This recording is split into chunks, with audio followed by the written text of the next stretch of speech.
Sorry दोस्तों, माफी चाहता हूँ। एडिटिंग इश्यू के वजह से थोड़ा हिस्सा कट गया है। बाकी हिस्सा यहाँ पर है। एपिसोड 1 से 20 का धन्यवाद। अध्याय 18, कैलोक की आचार संहिता और शिष्यों की भर्ती के लिए सम्राट स्तरीय योग्यताएं। इसी समय रेयान अर्जुन और आर्य को भी मुख्य हॉल में ले आया। शिष्य अपने गुरु से मिल चुका है। रेयान ने सिंहासन पर बैठे रुद्रान के सामने आदरपूर्वक हाथ झुकाए। अर्जुन और आर्य ने उत्सुकता से ऊपर देखा और पहली ही नजर में चौंक गए। उनकी दृष्टि में सिंहासन पर बैठा व्यक्ति इतना विशाल है कि उसकी तुलना ब्रह्मांड के पूरे तारामंडल से की जा सकती है। उसके पीछे कोई महल नहीं, बल्कि दूर तक फैला तारामंडल है। उनका अस्तित्व एक विशाल संसार के जन्म के समान है। इस तरह का सदमा और भय जो उनकी आत्मा तक पहुंचता है, ऐसा उन्होंने अपने जीवन में पहली बार महसूस किया है। जब मैंने दोबारा देखा तो वे सभी भ्रम दूर हो गए और मुझे केवल एक युवक दिखाई दिया जो रेयान से भी छोटा लग रहा था। इस युवक का रूप रंग आकर्षक है, चेहरे की बनावट परिपूर्ण है और स्वभाव असाधारण है। उसकी हर हरकत में एक ताओवादी आकर्षण झलकता है। अगर हमें दुनिया के सबसे सुंदर व्यक्ति को चुनना हो तो वह निश्चित रूप से यही युवक होगा। क्या ये यान र का गुरु है? वह सचमुच रहस्यमय है। वह निश्चित रूप से एकांत प्रिय गुरु है। अर्जुन ने अपना सिर पूरी तरह झुका लिया और रुद्रयान की ओर दोबारा देखने की हिम्मत नहीं की। आर्या के लिए भी यही बात सच है। उसके दिल में सबसे सुंदर हमेशा उसका भाई रेयान ही है। ये स्पष्ट है कि रुद्रयान से मिलने के बाद ही उसे सुंदरता की असली पराकाष्ठा का पता चला। लेकिन उसने अपने से ऊपर वाले के प्रति प्रशंसा की कोई भावना रखने की हिम्मत नहीं की, बल्कि वह विस्मय और भय से भरी हुई थी। शिष्य, पारिवारिक यात्रा में तुमने एक शिक्षक के रूप में अच्छा प्रदर्शन नहीं किया। रुद्रान ने शांत भाव से बात की। महज एक वाक्य से रेयान का पूरा शरीर इतना ठंडा हो गया मानो उस पर बर्फ के पानी की बाल्टी उड़ेल दी गई हो, शुरू से अंत तक। मेरे शिष्य से ही लापरवाही हुई है। मैं गुरुजी से विनती करता हूं कि मुझे दंडित करें। हालांकि मुझे नहीं पता कि गुरुजी क्यों असंतुष्ट हैं, लेकिन घुटने टेककर पहले क्षमा मांगना बिल्कुल सही है। रुद्रान ने कहा, तुमने शाही स्वर्ण संप्रदाय के युवा स्वामी की हत्या कर दी। क्या तुम्हें लगता है कि शाही स्वर्ण संप्रदाय कोई कार्रवाई नहीं करेगा? गुरु की बात सुनकर रेयान ने उलझन में अपना सिर उठाया। उसे समझ नहीं आ रहा था कि गुरु क्या कहना चाह रहे हैं। हालांकि अर्जुन और आर्य ने कोई भाव दिखाने की हिम्मत नहीं की, लेकिन वे अपने दिल में पहले से ही सदमे में थे। क्या रेयान के गुरु को वास्तव में मुंह के परिवार के साथ हुई घटना के बारे में सब कुछ पता था? उसने ऐसा कैसे कर दिया?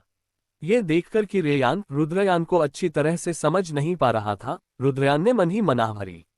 ऐसा लग रहा था कि यह शिष्य थोड़ा भोला और उतना समझदार नहीं है। इसलिए उसे यह बात कहनी ही पड़ी, शाही स्वर्ण संप्रदाय के आने और तुम्हारे लिए मुसीबत खड़ी करने का इंतजार करने के बजाय तुम पहले ही शाही स्वर्ण संप्रदाय को क्यों नहीं मार देते? अगर तुम उन्हें इतना मार डालोगे कि वे डर जाएं, तो फिर कौन तुमसे दुश्मनी रखने की हिम्मत करेगा? माथा। रेयान, अर्जुन और आर्य मौके पर ही स्तब्ध रह गए। क्या शाही स्वर्ण संप्रदाय को मार गिराना है? गोल्डन कोर चरण के चौथे स्तर पर मौजूद उस लड़के ने सीधे शाही स्वर्ण संप्रदाय का वध कर दिया।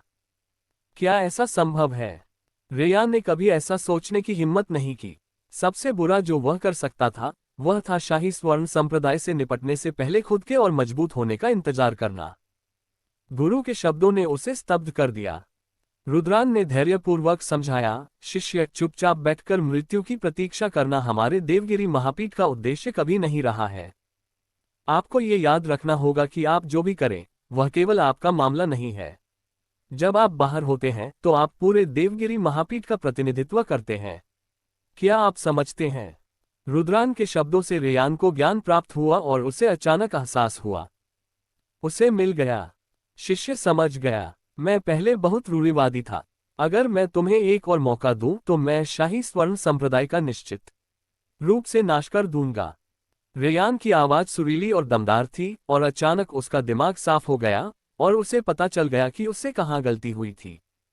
सही तौर पर देखने पर वह गोल्डन कोर चरण में चौथे स्तर का एक शक्तिशाली योद्धा प्रतीत होता है जिसे यह नहीं पता कि उसे जीना है या मरना है। शाही स्वर्ण संप्रदाय में इस स्तर के अनगिनत शक्तिशाली पुरुष मौजूद हैं, लेकिन वास्तव में वो देवगिरी महापीठ का प्रतिनिधित्व करते हैं और गुरुजी उन्हें पीट पीट कर मारते हुए नहीं देखेंगे। ये देखकर कि रेयान देवगिरी महापीठ के आचरण नियमों को समझ गया है, रुद्रयान ने संतोष से सिर हिलाया।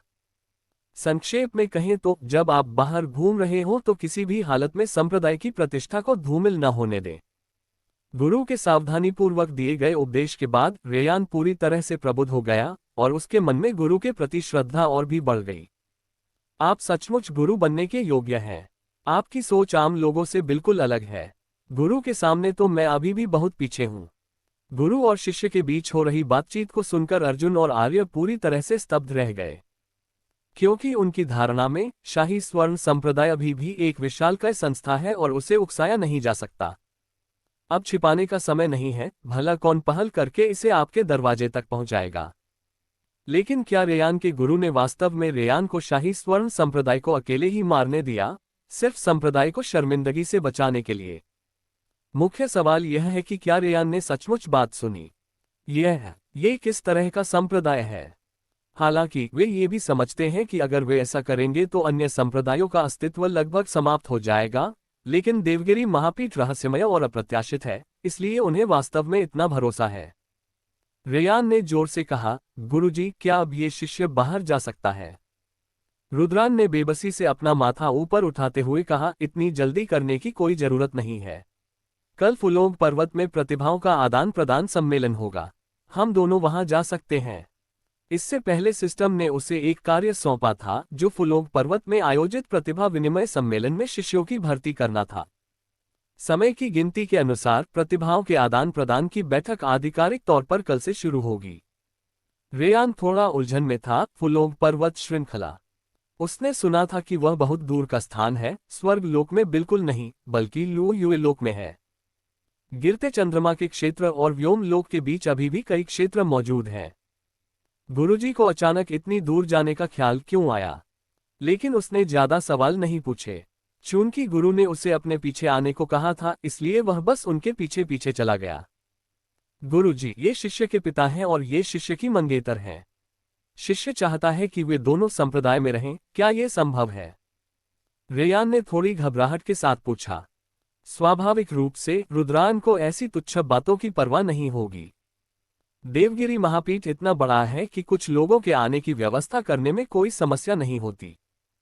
तुम मेरे प्रमुख शिष्य हो और तुम्हारा दर्जा मेरे बाद दूसरे स्थान पर है। तुम अपना निर्णय स्वयं ले सकते हो, रुद्रान ने कहा। अपने गुरु द्वारा निर्णय लेने के लिए कहे जाने पर रेयान इतना उत्साहित हुआ कि उसने तुरंत उन्हें धन्यवाद दिया। अर्जुन और आर्य भी अत्यंत प्रसन्न हुए। इन बातों को समझाने के बाद रुद्रयान ने आर्य की ओर देखा। उन्हें आर्य की योग्यताओं का पहले ही पता चल चुका था। आर्य, सम्राट स्तरीय योग्यता, सर्वोच्च अमर शरीर। ये खेदजनक है कि उनका सर्वोच्च अमर शरीर वर्तमान में निष्क्रिय है। यदि सक्रिय हो जाए तो वे आकाश में विचरण कर सकती हैं और भविष्य में अमर चक्रवर्ती का पद प्राप्त करने की थोड़ी सी संभावना है। हालांकि इसे सक्रिय करने की शर्तें भी बहुत सख्त हैं और हो सकता है कि आप इसे अपने जीवनकाल में सक्रिय न कर पाएं। आर्या, क्या तुम मेरे गुरु बनने को तैयार हो? रुद्रयान ने मुस्कुराते हुए पूछा। आर्या, जो हमेशा से ही संकोची और संकोची रही थी, ने यह उम्मीद नहीं की थी कि इतना बड़ा आदमी सचमुच उससे आमने सामने बात करेगा। क्या आपने सही सुना? वह उसे अपना शिष्य बनाना चाहता है। आर्या के लिए यह ऐसा था मानो खजाने का एक विशाल पहाड़ उसके सिर पर गिर पड़ा हो। उसका दिमाग चकरा रहा था और उसका पूरा शरीर सुन्न पड़ गया था। अगर रेयान चुपचाप अपने हाथों से उसके कपड़े न खींच रहा होता तो उसे यकीन ही नहीं होता कि यह सच है। धड़ाम। आर्या जानती थी कि उसे एक अभूतपूर्व अवसर मिला है और वह खुशी से तुरंत घुटने टेककर प्रणाम करने लगी। ये लड़की इतनी ईमानदार है कि उसके सिर के कुछ ही झटकों से फर्श की टाइलें टूट सकती हैं। शिष्य आर्य, मुझे गुरु मिल गए, आर्य ने जोर से कहा। डिंग। पता चला है कि मेजबान को सम्राट स्तरीय योग्यताओं वाला एक शिष्य प्राप्त हुआ है और सिस्टम पुरस्कार वितरित किए जा रहे हैं। अध्याय 19 इनाम को दोगुना करें और जीनियस एक्सचेंज पर जाएं। 2 अमर राजा सम्मानित कार्ड इनाम में पाएं। अराजकता के क्षेत्र को पुरस्कृत करें। वॉर पैलेस का इनाम पाएं। सर्वोच्च अमर दमन तकनीक नामक सम्राट स्तरीय कौशल की एक प्रति पुरस्कार के रूप में प्राप्त करें। 1000 फुट लंबी भूमिगत आध्यात्मिक नस को पुरस्कृत करें। पुरस्कार के रूप में सम्राट स्तरीय संप्रदाय संरक्षण संरचना झोतन स्टार फॉर्मेशन की एक प्रति प्राप्त करें। एक शिष्य को सफलतापूर्वक भर्ती करने के बाद सिस्टम ने तुरंत कई पुरस्कार संबंधी प्रस्ताव प्रदर्शित किए। रुद्रान को इतनी सारी अच्छी चीजों की उम्मीद नहीं थी। सम्राट स्तर की योग्यता रखने वाले शिष्य बिल्कुल अलग होते हैं। उन्हें अमर स्तर की योग्यता रखने वालों की तुलना में कहीं अधिक पुरस्कार मिलते हैं।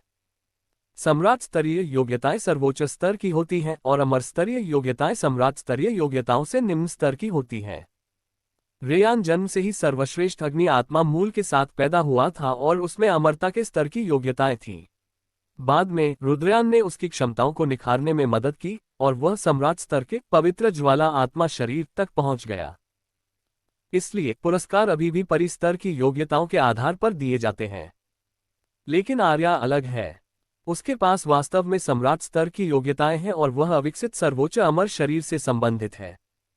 रेयान, ये घटिया चीज, अफसोस, ये उसकी छोटी पत्नी जितनी कीमती नहीं है। जब रुद्रान ने रेयान को देखा तो उसकी आंखों में आक्रोश साफ झलक रहा था।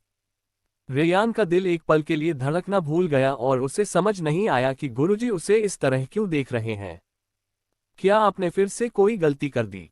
इंदुमती, आज से तुम मेरी दूसरी प्रत्यक्ष शिष्या हो और रेयान तुम्हारा बड़ा भाई है। रुद्रान ने मुस्कुराते हुए कहा। हे रेयान, बड़े भाई, अब से मैं आपकी छोटी बहन रहूंगी। आपको मेरी रक्षा करनी होगी और मुझे अच्छे से सिखाना होगा। आर्या ने शरारती अंदाज में रेयान की ओर मुंह बनाया। रेयान भी बहुत खुश था।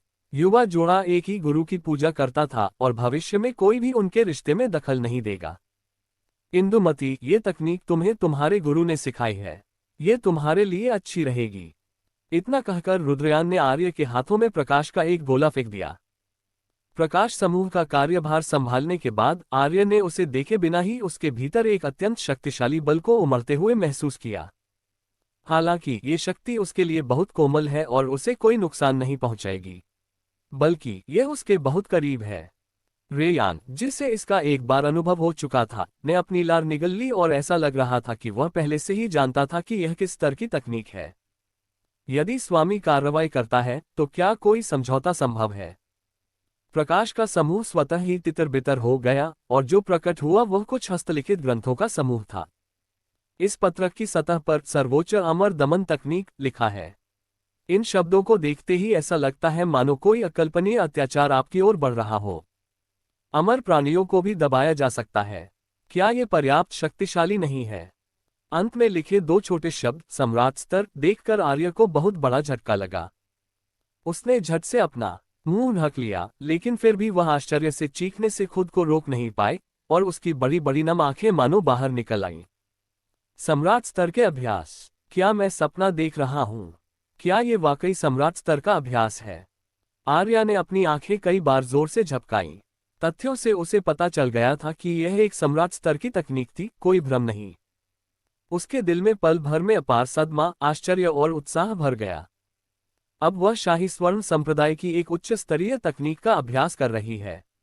दूसरों के लिए यह उच्च स्तरीय तकनीक पहले से ही बहुत उन्नत मानी जाती है। आखिरकार मुदगल परिवार जैसे छोटे परिवार के लिए राजा स्तरीय कौशल की तो बात ही छोड़िए, जुबान स्तरीय कौशल की एक प्रति होना भी अच्छा होगा। सम्राट स्तर के कौशल की बात करें तो वह इसके बारे में सोच भी नहीं सकती थी। यदि इस सर्वोच्च अमर दमन तकनीक को बाहर रखा जाए तो निश्चित रूप से यह एक रक्तपात का तूफान लाएगी जो पूरे पूर्व विजय महाद्वीप में फैल जाएगा। लेकिन मास्टर ने उसे कचरे की तरह फेंक दिया। गुरुजी, उपहार के लिए धन्यवाद। आर्या की आवाज कांप रही थी। उसके बगल में खड़ा रेयान गर्व से मुस्कुराया और दिखावटी अंदाज में बोला, इंदुमती, अरे नहीं, ये छोटी बहन है। असल में मेरे और आपके बड़े भाई के कौशल सम्राट स्तर के हैं। क्या ये भी सम्राट स्तर का है? आर्या आश्चर्यचकित और प्रसन्न थी और रुद्रयान के प्रति उसकी कृतज्ञता और भी गहरी हो गई। उस युवा जोड़े की किस्मत फिर से लिखी जा चुकी है। एक वृद्ध पिता के रूप में अर्जुन ने देखा कि उनके बेटे और भावी बहू दोनों के पास सम्राट स्तर के कौशल थे और उनसे ईर्ष्या न करना असंभव था। लेकिन वह ये भी जानता था कि वह देवगिरी महापीठ का शिष्य नहीं था, तो उसे समान व्यवहार कैसे मिल सकता था। उनके लिए देवगिरी महापीठ में रहना और अभ्यास करना ही सबसे बेहतरीन व्यवस्था है। इस तकनीक का अभ्यास करने से पहले मैं आपके शरीर की पूरी क्षमता को उत्तेजित करना चाहता हूं। इस तरह आपके अभ्यास में तेजी से प्रगति होगी। रुद्रान ने आर्या की ओर इशारा करते हुए कहा और एक अदृश्य शक्ति ने उसके शरीर पर कार्य किया। उस महान मार्ग के अनगिनत नियम प्रकट हुए और उसके शरीर में समाहित हो गए। रुद्रान की सहायता से आर्या के सर्वोच्च अमर शरीर के द्वार खुलने लगे। उनके शरीर पर अनगिनत सफेद प्रकाश की रेखाएं प्रकट हुईं और सभी नाड़ियां पूरी तरह से खुल गईं। पूर्ण रूप से निर्मित सर्वोच्च अमर शरीर का निर्माण हो चुका है और स्वर्ग और पृथ्वी की चारों ओर की आभा एक प्रचंड नदी की तरह उसके शरीर में उन्मादपूर्वक प्रवाहित हो रही है। साधना की इस अविश्वसनीय गति ने सभी को चौंका दिया। रेयान भी हैरान रह गया। साधना की गति के संदर्भ में देखें तो उसका ज्वाला आत्मा पवित्र शरीर उतना भयावह नहीं है। इंदुमती का शारीरिक गठन कैसा है? इस समय आर्य को यह जानकर आश्चर्य हुआ कि वह पहले से बिल्कुल अलग हो गई थी। साधना से जुड़ी जिन समस्याओं ने उसे परेशान किया था वे अब पूरी तरह से हल हो चुकी थीं। इसके अलावा भले ही वह अभ्यास करने में असमर्थ हो, स्वर्ग और पृथ्वी की आसपास की आभा आनंद पूर्वक उसके शरीर में प्रवेश कर जाएगी। अगर वह स्थिर भी खड़ी रहे तो भी उसकी साधना की गति शाही स्वर्ण संप्रदाय में कठिन अभ्यास करने के समय से भी तेज है। तो क्या यही मेरी असली क्षमता है? आर्या बहुत हैरान थी। रेयान, कृपया उन्हें उनके घर ले चलो। कल फुलोंग पर्वत पर प्रतिभाओं के आदान प्रदान सम्मेलन में भाग लेना मत भूलना। रुद्रयान ने चेतावनी दी और फिर गायब हो गया। वह पीछे के पहाड़ पर स्थित ज्ञानोदय चाय के पेड़ के नीचे प्रकट हुआ और उसे अभी अभी प्राप्त हुए पुरस्कारों का जायजा लेने लगा। 2 अमर राजा सम्मानित कार्ड सम्मान करो। रुद्रान ने इसका प्रत्यक्ष उपयोग किया। अमर राजा अमर चक्रवर्ती के बाद दूसरे सबसे शक्तिशाली व्यक्ति हैं। यदि 2 अमर राजा एक साथ आपके पास आ जाएं, तो आप निश्चित रूप से निर्जन अमरों की महान दुनिया में अगल बगल से चल सकते हैं। एक बार जब दोनों अमर राजाओं को भेज दिया जाएगा तो लाखों या करोड़ों वर्षों से चली आ रही उन पवित्र जगहों को भी सतर्क रहना होगा, अन्यथा उन्हें निश्चित रूप से नुकसान पहुंचेगा। जल्द ही शून्य विकृत हो गया और शक्तिशाली आभा बिखेरते हुए 2 आकृतियां रुद्रान के सामने प्रकट हुई। ये 2 अधेड़ उम्र के पुरुष हैं, दोनों ही अमर राजा की शक्ति के चरम पर हैं। जब तक अमर चक्रवर्ती प्रकट नहीं होते तब तक अपने चरम पर स्थित अमर राजा अजेय रहेंगे। मैं संप्रदाय के नेता से मिल चुका हूं, मेरा नाम ब्लैक ड्रैगन है। महागुरु प्राण शक्ति, मैं बाय लोन हूं। उन दोनों ने आदरपूर्वक हाथ जोड़े। ठीक है, चलो संप्रदाय के भीतर ही रहें। रुद्रान ने सिर हिलाया और उन्हें जाने दिया। दूसरा इनाम है कैस रील्म। अराजकता का क्षेत्र क्या है? दरअसल यह एक छोटी सी दुनिया है जो गर्भधारण कर रही है, रूपांतरित हो रही है और विकसित हो रही है। इस प्रकार की दुनिया सबसे आदिम है और इस महान मार्ग के अनगिनत नियम भी सबसे स्पष्ट हैं। अराजकता के दायरे में प्रवेश करके दुनिया के विकास को देखना और विभिन्न नियमों में होने वाले परिवर्तनों को समझना आपके स्वयं के अभ्यास के लिए बहुत फायदेमंद होगा। आम लोगों की तो बात ही छोड़िए, अमर चक्रवर्ती भी ऐसे दुर्लभ अवसर की कामना करते हैं। ठीक पिछली बार की तरह जब रुद्रयान क्रिस्टल के मूल शरीर में विलीन हो गया तो इसने तारों भरे आकाश की गहराई में विभिन्न भयानक दृश्य उत्पन्न किए और अनगिनत रास्ते प्रकट हुए। कई अमर स्वामी, अमर राजा और अमर चक्रवर्ती इसके नियमों के विकास को देखकर चिंतित हो गए और अपनी आध्यात्मिक समझ को गहरा करने लगे। कई मजबूत लोगों को इससे बहुत फायदा हुआ है।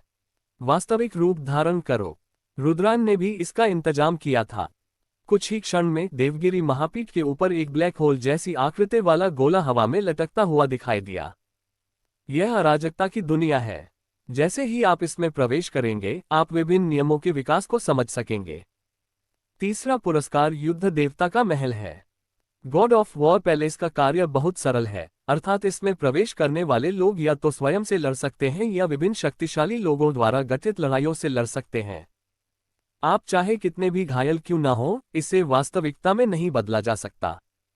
यहां तक कि अगर आपकी मृत्यु युद्ध देवता के महल के अंदर भी हो जाती है तो भी आप अपने शरीर को बिना किसी क्षति के युद्ध देवता के महल से बाहर निकल जाएंगे।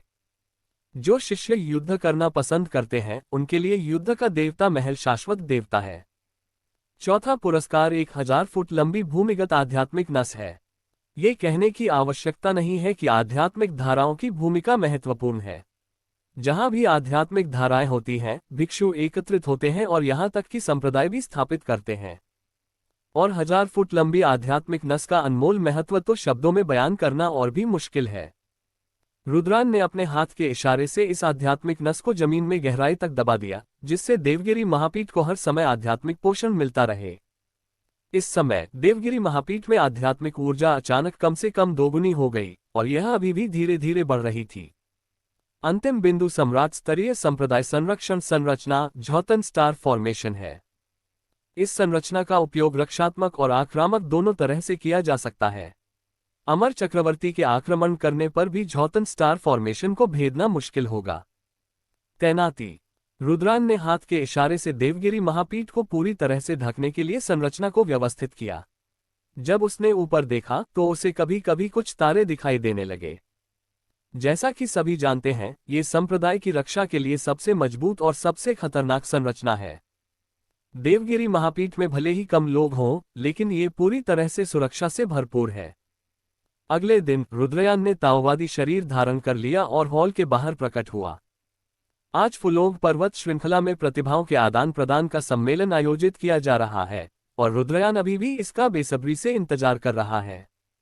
बेहतर होगा कि सम्राट स्तर की योग्यता रखने वाले कुछ और शिष्यों को वापस बुलाकर संप्रदाय को मजबूत किया जाए। अध्याय 20 निराश सुलिंग्युन। यहाँ कोई प्रतिभा नहीं है। रेयान और आर्या भी काफी समय से इंतजार कर रहे थे। गुरु को प्रकट होते देख वे सब जल्दी से उनकी ओर दौड़ पड़े। चलिए गिरते चंद्रमा के क्षेत्र में स्थित फुलोंग पर्वतमाला की ओर चलते हैं। रुद्रान ने हाथ हिलाया और एक रहस्यमयी शक्ति ने उनके शरीरों को घेर लिया। फिर उन्होंने सहजता से शून्य को चीर दिया, अपने 2 शिष्यों के साथ उसमें प्रवेश किया और गायब हो गए। जब उन्होंने देवगिरी महापीठ छोड़ा तो संपूर्ण शाही स्वर्ण संप्रदाय स्तब्ध रह गया। युवा संप्रदाय नेता की मृत्यु की खबर शाही स्वर्ण संप्रदाय में फैल गई है और शिष्य और वरिष्ठ दोनों को ही इस पर विश्वास नहीं हो रहा है। क्या दिव्य आकाश मंडल में अभी भी ऐसे लोग हैं जो युवा पंथ नेता की हत्या करने का साहस करते हैं? क्या हत्यारे को यह नहीं पता कि युवा संप्रदाय नेता की हत्या करना पूरे शाही स्वर्ण संप्रदाय को उकसाने के बराबर है? किसी संप्रदाय के क्रोध को कितने लोग सहन कर सकते हैं? कहा जाता है कि संप्रदाय प्रमुख पूरी रात क्रोधित रहे हैं और उनके हॉल से अक्सर गर्जनाएं आती रहती हैं, जिससे पूरा शाही स्वर्ण संप्रदाय हिल जाता है। अगर कोई अप्रत्याशित घटना नहीं घटती है तो बाहरी दुनिया में एक बहुत बड़ा झटका लगेगा। संप्रदाय के नेता के मुख्य हॉल में इस समय शाही स्वर्ण संप्रदाय के कई वरिष्ठ अधिकारी एकत्रित हैं। उनमें से प्रत्येक की आभा अत्यंत प्रबल है और उनके चारों ओर एक अकथनीय ताओवादी आकर्षण व्याप्त है। सबसे कमजोर ताकत वाले लोग आभासी परिष्करण के मध्य चरण तक पहुंच चुके हैं।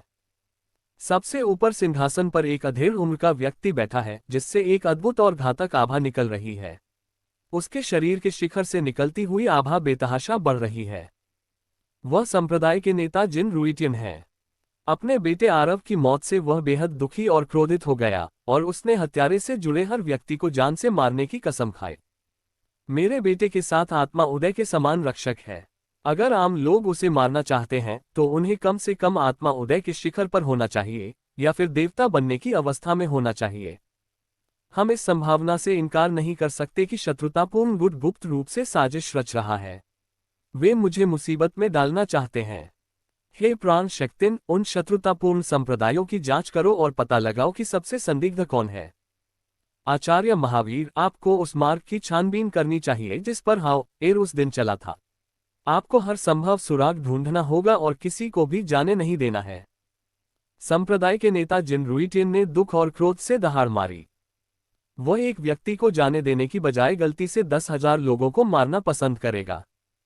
जिन रुइटियन के आदेश जारी होते ही शाही स्वर्ण संप्रदाय के लोगों ने भी हत्यारे को खोजने के लिए कार्रवाई शुरू कर दी, जिसका नेतृत्व शून्य शोधन चरण के 2 वरिष्ठों ने किया।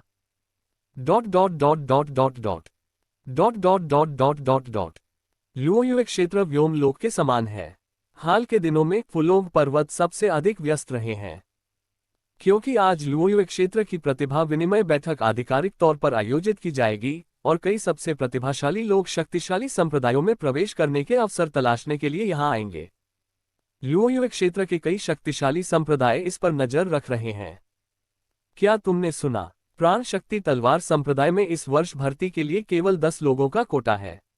शायद हमारा चयन हो जाए। प्राण शक्ति तलवार संप्रदाय में प्रवेश करने के बाद हम सचमुच बहुत प्रभावशाली हो जाएंगे। मुझे अब भी हावरान मंडप ही पसंद है। कहा जाता है कि हावरान मंडप में पृथ्वी के अमर पूर्वज विराजमान है और यह निश्चित रूप से सबसे स्थिर है। क्या ये खजाना निर्णय स्वर्गीय संप्रदाय के लिए अच्छा नहीं है? पवित्र भूमि के अलावा ये लुओयुए क्षेत्र का सबसे समृद्ध संप्रदाय है। यदि आप इसमें प्रवेश करते हैं तो आपको आशीर्वाद प्राप्त होंगे। फुलोंग पर्वत श्रृंखला में इस तरह की चर्चाएं अक्सर होती रहती हैं। चाहे वह हावरान पवेलियन हो, जुबाओ तियानजोग हो या प्राण शक्ति तलवार संप्रदाय, ये सभी अत्यंत शक्तिशाली संप्रदाय हैं। भले ही आप बाहरी शिष्य हों, आपने अपने पूर्वजों से सद्गुण अर्जित किए हैं। लुओयुए पवित्र भूमि की तुलना में मुझे लगता है कि ये संप्रदाय अभी भी बहुत पीछे हैं। अगर आप लुओयुए पवित्र भूमि में प्रवेश कर भी लेते हैं तो आपको केवल अपने पूर्वजों की कब्रों से उठता हुआ धुआं ही दिखाई देगा। इसी दौरान किसी ने लुओयुए पवित्र भूमि का जिक्र किया। हालांकि उनके आसपास के कई लोग उनसे नफरत करते थे। तुम्हारी हिम्मत कैसे हुई ऐसा सोचने की, लुओयुए पवित्र भूमि, यह इतनी गरिमा में पवित्र भूमि है, क्या तुम यहाँ शिष्य स्वीकार करने आओगे? क्या तुम अपने जैसे टेढ़े तरबूज को स्वीकार करोगे? हाँ, लुओयुए का पवित्र स्थान एक विशाल और भव्य स्थल है। यह अमर चक्रवर्ती की विरासत है। केवल सच्चे महाप्रतिभाशाली ही इसमें प्रवेश कर सकते हैं। क्या हम कोरी कल्पना करने के योग्य हैं? जब कई लोगों ने लुओयुए पवित्र भूमि के बारे में बात की तो वे लालसा और श्रद्धा से भरे हुए थे। ये लुओयुए क्षेत्र का एकमात्र पवित्र स्थान है और पूर्व विजय महाद्वीप के 10 प्रमुख पवित्र स्थानों में से एक है। यह अनगिनत वर्षों से विरासत में मिला है और एक ऐसा स्थान है जिसका हर कोई सपना देखता है। हालांकि लुओयुए पवित्र भूमि के मानकों के अनुसार शिष्यों की भर्ती के लिए इस तरह की प्रतिभा विनिमय बैठक में आने की कोई आवश्यकता नहीं है। पास ही में 2 खूबसूरत महिलाएं घूम रही थीं और संयोगवश उन्होंने इन लोगों की बातचीत सुन ली। 16 वर्ष से कम आयु की प्रतीत होने वाली लड़कियों में से एक ने हल्की सी मुस्कान के साथ कहा, वरिष्ठ बहन, उन्हें बिल्कुल भी उम्मीद नहीं थी कि लुओयुए पवित्र भूमि से हमारे लोग भी यहाँ मौजूद हैं। छोटी बच्ची को समझ नहीं आया, लेकिन हम यहाँ क्या कर रहे हैं? ये तो बस एक साधारण प्रतिभाओं के आदान प्रदान की बैठक है। यहाँ अच्छे विचार कैसे आ सकते हैं? सीनियर सिस्टर कही जाने वाली लड़की थोड़ी बड़ी है, शायद उसकी उम्र 20 के आसपास होगी। याओ, प्रतिभाशाली लोग हर जगह मिल सकते हैं। यह मत भूलो कि तुम्हारी बड़ी बहन और मुझे मेरे गुरु ने रास्ते में ही चुन लिया था। मेरा बैकग्राउंड भी बहुत साधारण है।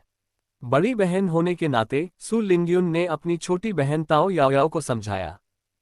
छोटी बच्ची ताओ याओ ने समझदारी से सिर हिलाया, लेकिन उसे सबसे ज्यादा आकर्षित करने वाली चीज आसपास मौजूद भोजन, पेय और मनोरंजन थी।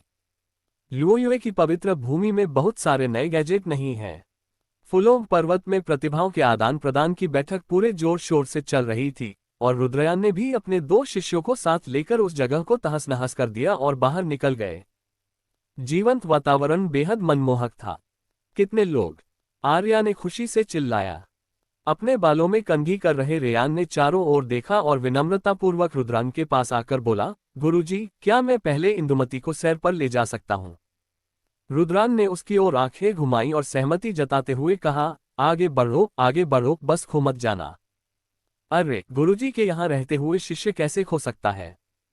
इतना कहकर रेयान ने अपनी मंगेतर का छोटा सा हाथ पकड़ा और भीड़ में घुस गया, उन दोनों के बीच की दुनिया का आनंद लेते हुए। रुद्रान की दिशा एकदम स्पष्ट थी। उतरते ही वह सबसे अधिक लोगों वाली दिशा की ओर चल पड़ा। उनकी जांच के अनुसार शिष्य बनने के लिए सबसे उपयुक्त उम्मीदवार वहीं मौजूद है। इसके अलावा यह अभी भी सम्राट स्तर की योग्यता है।